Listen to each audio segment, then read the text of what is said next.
Hello students. तो कैसे हैं आप लोग। आई होप कि आप लोग स्वस्थ होंगे, मस्त होंगे, अपने स्टडी में व्यस्त होंगे। राइट। तो आज की वीडियो में हम कक्षा 12 के फिजिक्स के एक इम्पोर्टेंट डेरिवेशन को समझने वाले हैं, जो कि बोर्ड एग्जाम की दृष्टि से काफ़ी इम्पोर्टेंट है। तो आज का हमारा जो डेरिवेशन है कि वैद्युत क्षेत्र की तीव्रता ज्ञात करना है, वो भी निरक्षीय स्थिति में कैसे ज्ञात करते हैं, इसी के बारे में हम सीखने वाले हैं। तो सबसे पहले हम दो चार्ज लेंगे, एक माइनस क्यू, एक प्लस क्यू। फिर दोनों को 2l डिस्टेंस पर रख देंगे। तो किसी स्टूडेंट्स के मन में डाउट होगा कि डिस्टेंस यहाँ पर जो दूरी है 2l क्यों लिए हैं, l भी तो ले सकते हैं। क्योंकि स्टूडेंट यहाँ पर 2l लेने पर हमारा जो कैलकुलेशन होगा वो क्या हो जाएगा, आसान हो जाएगा। इसका आपको फ़ायदा आगे जब मैं इसका डेरिवेशन करूँगा तब आपको समझ में आएगा। तो दोनों के बीच की दूरी 2l है। फिर इसका हम क्या करेंगे कि समद्विभाजक रेखा खींचेंगे, और इस रेखा पर इस रेखा पर हम कहीं भी यदि हम वैद्युत क्षेत्र ज्ञात करते हैं तो उसको हम बोलेंगे कि निरक्षीय स्थिति में वैद्युत क्षेत्र ज्ञात करना है। तो हमने यहाँ पर एक पर ए पॉइंट लिया है, और इस ए पॉइंट पर इस माइनस क्यू चार्ज और प्लस क्यू चार्ज के कारण हम वैद्युत क्षेत्र की तीव्रता ज्ञात करेंगे। और ये वैद्युत क्षेत्र की तीव्रता हमारा एक सदिश राशि है, तो यहाँ पर दिशा का भी काफ़ी ज़्यादा रोल है, तो आपको दिशा को भी समझना पड़ेगा। तो जो वैद्युत क्षेत्र की जो तीव्रता की जो दिशा होती है वो माइनस चार्ज की ओर होती है, माइनस चार्ज की ओर, अर्थात माइनस चार्ज के अनुदिश होती है, और प्लस चार्ज के दूर होती है। प्लस चार्ज से क्या होती है, दूर होती है, और माइनस चार्ज की ओर होती है वैद्युत क्षेत्र की दिशा। तो इसलिए प्लस माइनस Q1 के कारण जो तीव्रता हमने लिया है E1, और प्लस Q के कारण जो तीव्रता लिया है वो E2।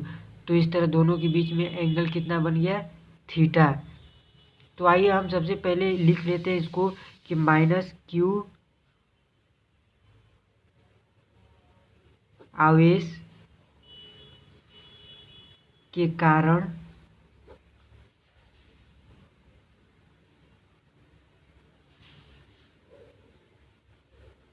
वैद्युत क्षेत्र, जो कि हमने लिया है क्या, E1। तो वैद्युत क्षेत्र का फार्मूला होता है 1/4 pi epsilon naught into charge upon दूरी का स्क्वायर। तो चार्ज कितना है, Q है, और यहाँ पर हम चार्ज को विदाउट साइन लेते हैं, फिर उनके बीच की दूरी। तो दूरी कितना है, तो यहाँ पर हम ये देखेंगे कि ये हमारा क्या है, एक राइट एंगल ट्रायंगल है। तो इसकी दूरी जो बेस है वो L है, और परपेंडिकुलर R है। तो इसका जो हाइपोटेनस जो उनके बीच की दूरी है बिंदु A और इस माइनस चार्ज के बीच की जो दूरी है वो क्या है, इसके लिए कर्ण हो जाएगी। तो कर्ण हम पाइथागोरस प्रमेय से निकाल देंगे, रूट में आधार का स्क्वायर प्लस लंब का स्क्वायर, अर्थात √r² प्लस L²। तो रूट में है तो इसका स्क्वायर, नीचे दूरी का स्क्वायर होता है तो दूरी के स्क्वायर करेंगे, अर्थात रूट है तो कौड़ी यहाँ पर क्या हो जाएगा, आपका हट जाएगा। तो क्या हो जाएगा, r² प्लस L², और इसको हम मान लेंगे x, क्योंकि इतना बड़ा संख्या हम कहीं पे लिखेंगे तो काफ़ी टाइम लगेगा। तो अब माइनस Q के कारण अब आप विद्युत क्षेत्र की तीव्रता हो गई। अब हम लिखेंगे प्लस Q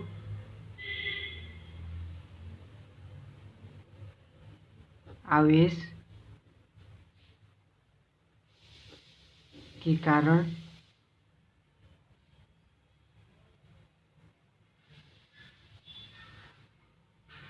वैद्युत क्षेत्र।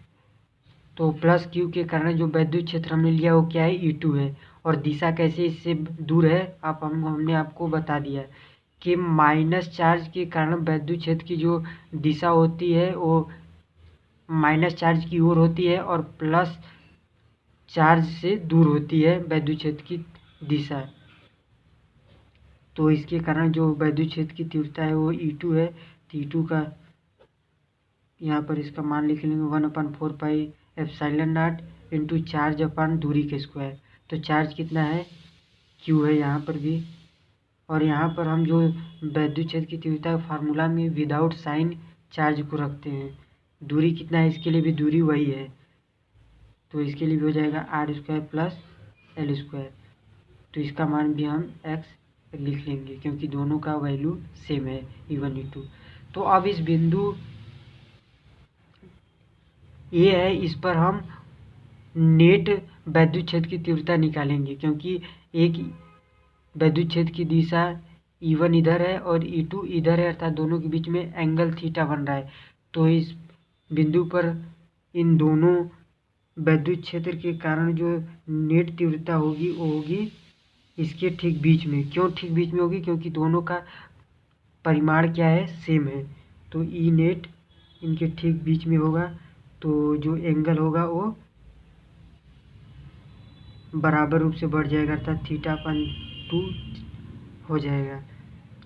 तो ये जो लाइन हमने ई विद्युत क्षेत्र की तीव्रता ई नेट की जो ये लाइन बनाई है वो क्या है, इन दोनों आवेशों को मिलाने वाली रेखा के क्या है, पैरेलल है, अर्थात समांतर है। समांतर है तो ये एंगल जो है इस वाले ट्राइंगल में जो इस वाला ए वाला एंगल है एकांतर कोण से ये भी θ/2 हो जाएगा। तो θ/2 हो जाएगा, तो इसका हम यूज अब आगे करेंगे। तो यहाँ पर हम पहले लिख लेंगे कि बिंदु ए पर नेट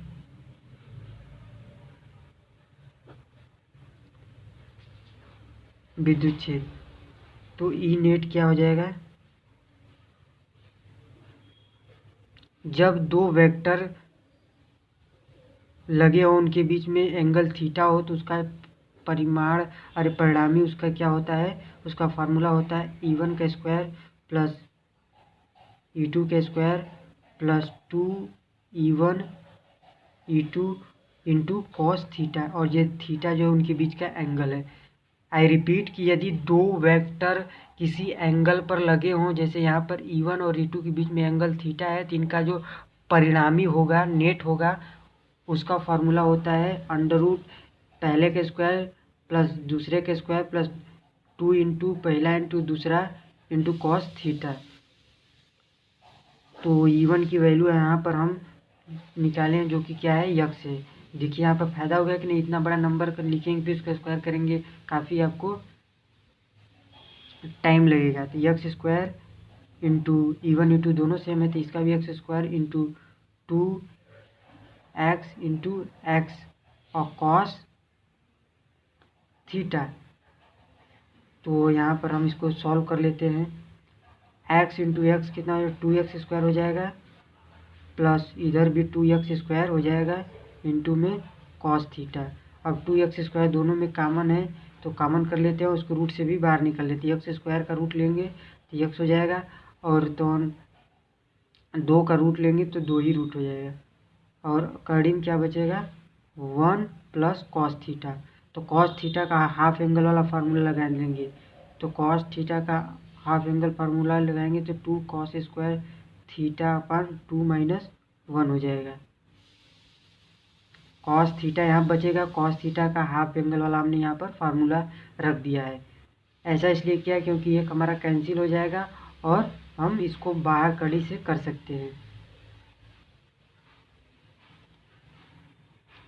तो यहाँ पर हमारा बचेगा x√2 इंटू 2 का रूट लेंगे तो ये भी √2 हो जाएगा, और कॉस स्क्वायर θ/2 का इसका वो कड़ी करेंगे तो कॉस θ/2 हो जाएगा, क्योंकि कड़ी से इस कड़ी से स्क्वायर खत्म हो जाएगा। तो आइए इसको करते हैं आगे।